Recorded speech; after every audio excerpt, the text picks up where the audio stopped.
Hello guys, biyahe po tayo sa pupunta po ng airport guys. So yan po, hindi ko po akalain na akala ko na nanaginip ako. Kasi, ayan, pagkasabi ko sa amo ko kaninang umaga na gusto kong umuwi. Kasi yun nga graduation ng panganay ko. So yan, pinayagan naman ako. Tapos tanawagan ko yung anak niya, yung nag-interview sa akin. Ayun, nagmamadali silang nag-book. Ito yung latest na flight na kinuha nila.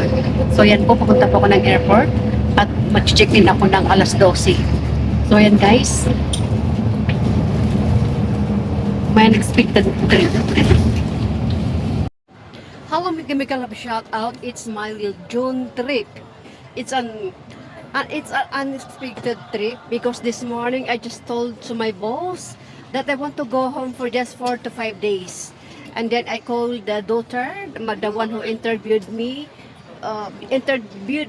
before I work with them. So, ayan guys, they booked me immediately and this is the last trip that they got. So, now I'm here at the airport. 10:22 p.m. So, ayan guys, I will go to my to Philippines Asia nakuha nila, hindi Cebu. So, ayan. Galing po ako dun sa, ayan. Ipapakita ko kung saan ako bumaba. At dito po ako sa airport ngayon. So, I'm so very, very thankful to the family, to the Chance family. Ayan. Because they're so very understanding. Ayan. I already sent money to my daughter because it's her graduation. But it's parang it's not enough. So I plan to go home because it's her special day. So I need to go home also because during the graduation of her brother, I went home. So now I went also to be fair. So ayan guys, money is money can find money if you work, you have money. But the moment because graduation is once, so need to go. Ayan guys. Ayan guys. Ayan guys, galing ako dun sa A kasi dun kami bumaba, binaba ng bus. So ayan po, nito po ako sa airport at check time 10:22. So ayan guys, ayan punta po ako dun sa letter L kasi dun po yung airplane ko. Pero ang check-in ay 12 AM. So I need to wait for a long time. And I need also to wait for a long time inside because boarding time is 3 AM. May nakalimutan ata sinising niya sa nakala niya sa akin daw yung bag, sa kanya daw yung bag. Nakatulala ako, sabi ko, why? Tapos sabi niya, nag-sorry siya, ayan. Pareha siguro yung bag namin. Nakita niya kasi, baka same style ng bagahe namin. So yan guys, pakita ko yung bagahe ko. Talagang dalawang bag at magaan po kasi unexpected na biyahe ko. Kaninang umaga ko lang na sinabi. Tapos binook ako ng alas 12. Tapos ayun po, ito ang flight na nakuha nila kasi sabi ko, the earlier the better. Kasi ang graduation ay 13. Graduation ay 13, ayan. So sabi ko, hindi pala money. Kasi talagang nung Sunday, pinadala ko yung 20 sa anak ko. Kaso lang, mabigat din sa loob na wala ka dun sa graduation niya. So, ayan, nag-decide talaga ako, nagpaalam kaninang umaga. So, ayan, pinayagan naman ako. Tapos, ay talagang, million thanks. I'm so very thankful to my employers because they're so very kind and understanding. They're so humble. So, ayan. So, thanks God. Yun ang kasabihan na kung hindi ka isang swerte sa isang bagay, may swerte ka sa isang bagay, di ba? Ops, Papa Bonsai. Pag ano dyan, agoy. Alam ko na sa isip mo, pag napanood mo na to, so, di ba sabi ko? Sabi ko, hindi ka maswerte sa isang bagay. Ganon. Ayaw kong ulitin kasi baka i-bash ako ni Papa Bonsai. So, ayan guys, ito yung bag ko. Ayan po, magaan lang po, dalawa lang yung mga damit ko lang at tumakbo lang ako bumili ng a little bit chocolate at yung paborito ng yung ayan, mga damit ko lang at yung ibang bagay. Kasi hindi po ako walang time po na marami akong naman iuwi. Kaso lang nasa ilalim, it's not enough time nga.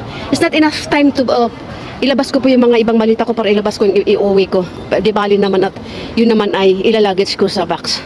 So ayan, para hindi mabigatan. So ayan guys, at ayan, sabi ko nga sa magsundo sa akin, sa mga anak ko na huwag silang masyadong maaga. Kaya sabi ko magbus ako baka, ang bus by schedule, baka makarating ako sa Baguio gabi. Kaya ayan, magsusundo na lang sila kasi ako naman ang magsabi na, kung sa isip ko lang akong magbabas ako. Kasi naranasan ko noon na nung nasa terminal ako ng bus, may schedule yung bus, naghintay ako ng matagal doon kaya gabi ako nakarating sa Baguio. Kaya ngayon, darating ako sa Manila ng 6:30 AM. I think 6:15 o 6:30 AM.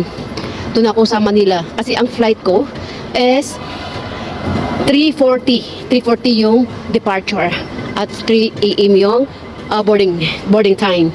So, ayun guys, hanggang sa muli nang sasabihin ko sa inyo guys na wala akong masasabi. Ayan, flight.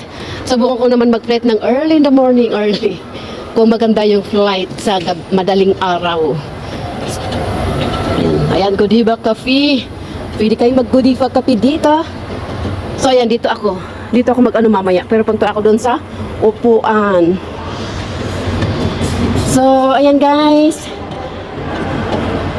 Here, Krasiba is here at the Terminal 1, Hong Kong. Ayun, mga iba may mga bagahe. Hindi ko na kailangan magkilo kasi talagang yung bagahe ko magaan. Para dinala ko lang yung pagkargahan ng yung bibilhin kong ngangat-ngatin na pagbalik. So, ayan. For this ko naman sa Pilipinas. Balik ko naman sa Sunday. So, ayan. Maghintay tayo dito. Hintay. Hello. Maghintay tayo. Ay, doon ako doon sa harapan, no?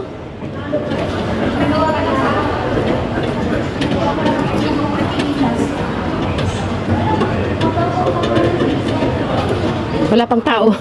Kasi pang madaling araw ito. Madaling araw. Oh, hindi. Pang madaling araw. Oo. 3:40. Bakit ikaw? 3? Same kasi dito banda L. 3:40 talaga ang flight dito. Oo, kaya madaling araw. Ay, bubuk lang kasi ng amo ko kaninang umaga. Naisipan ko lang kaninang umaga na uuwi. Oo. Sinasamahan ko sila. Ha? Hindi. Nagtatrabaho ko dito. So yan, very thankful. So yan guys, maghihintay tayo ng ilang oras dito. Kasi ang check-in is 12 AM. 2 oras pa bago tayo mag-line up.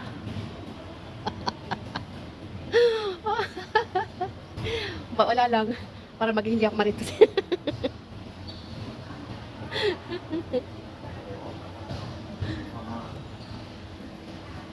Zito?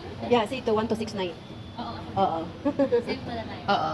Basta di L, Sito 1269. Plus din kayo. Oo. Anong class? Sito 1269. 340? Oo. Bakit?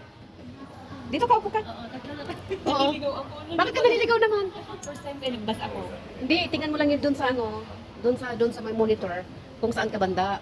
Tingnan mo yung nakasulat sa flight ticket mo kung anong number doon ka. Oo, nagtanong ako dun sa guy. Magtanong ka na ka, nagkaintindihan kayo? Marunong mag-English. Ah, okay. Check-in ka pa. 12 tayo. Tell tayo. Oo.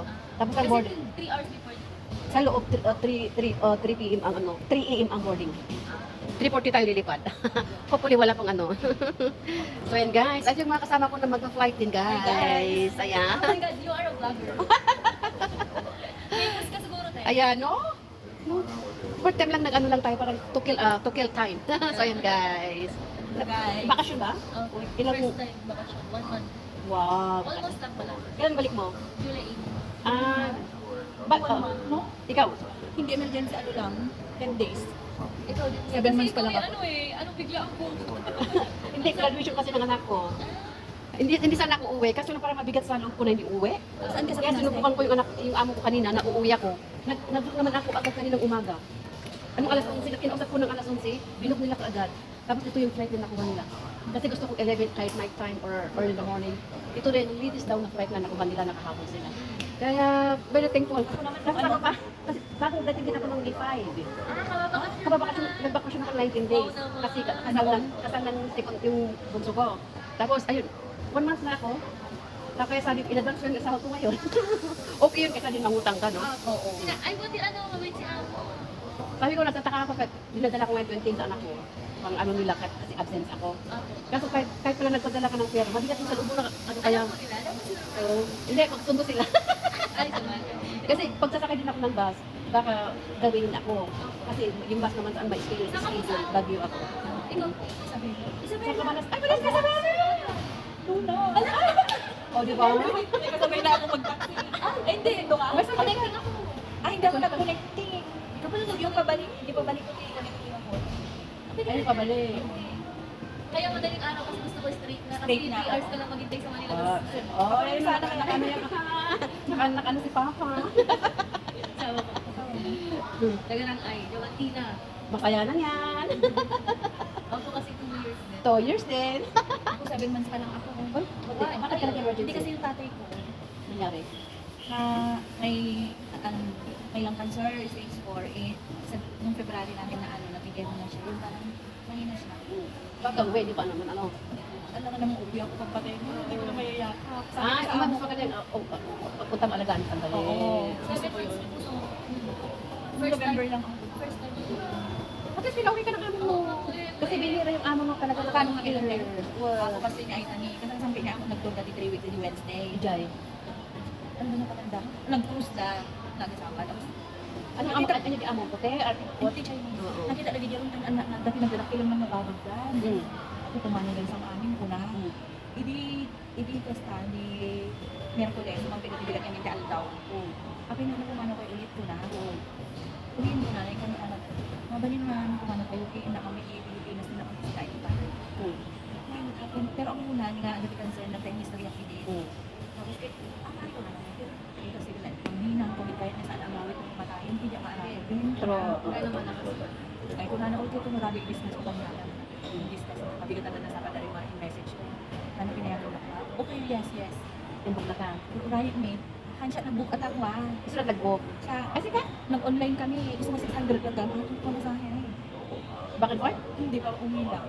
Eh, ba't ka pabalik? Pabalik ko, ano na, sa Pacific na. Ah, I Kasi sa see. Isabela, so, Allah, ako. Kaano ang mabalin ang gawin ko na ito? At kaya ako na naman. Ba, yung amo mo yung nag-book, sinalin niya yung tax ba? Yung amo ko kasi nag-book, sinalin niya yung tax. Ako din, hindi nag-online kami ng friend ko. Online. Kasali din, online din naman eh. Pero wait lang. Hindi pwede tayo kunin natin doon sa airport. Ano din? Kung ano, Baka naman sabihin, kukunin naman nun yung nag-book. Kasi nung Cebu na ticket ko, sabi ni i-refund nung nag-book. Hindi naman yun, bakit kinuha ng amo. gusto mo na ano, alaga online. Pinabuk lang sa akin sa online, pero